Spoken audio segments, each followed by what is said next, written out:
खरगोश। एक सुंदर जंगल में नोनो नाम का एक नन्हा सा खरगोश रहता था। नोनो बहुत खुश मिजाज था और सबका ख्याल रखने वाला था।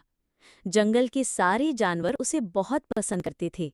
एक दिन जंगल में ऐलान हुआ, आज दोपहर को दौड़ का मुकाबला होगा। जो जीतेगा उसे मीठे गाजरों का इनाम मिलेगा। नोनो बहुत खुश हुआ। वो भी दौड़ में हिस्सा लेना चाहता था, लेकिन वो जानता था कि कछुआ भी दौड़ में भाग ले रहा है और वो बहुत धीरे चलता है। जब दौड़ शुरू हुई, सारे जानवर तेजी से दौड़ने लगे।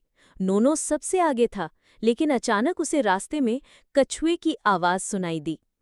ओह, मेरा पैर फिसल गया है, मुझे दर्द हो रहा है।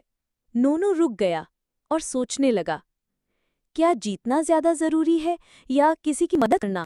वो तुरंत वापस गया, कछुए को सहारा दिया और धीरे धीरे उसे किनारे तक ले आया। सारे जानवर ताली बजाने लगे और खुशी से नोनो को गले लगाया। मुकाबले के जज ने ऐलान किया, आज का असली विजेता वो है जो दूसरों की मदद करता है। नोनो को इनाम मिलता है। नोनो खुशी से मुस्कुराया। उसे पता था कि दूसरों का भला करना सबसे बड़ी जीत है। सबक: दोस्ती, हमदर्दी और मदद करना, यही असली कामयाबी है।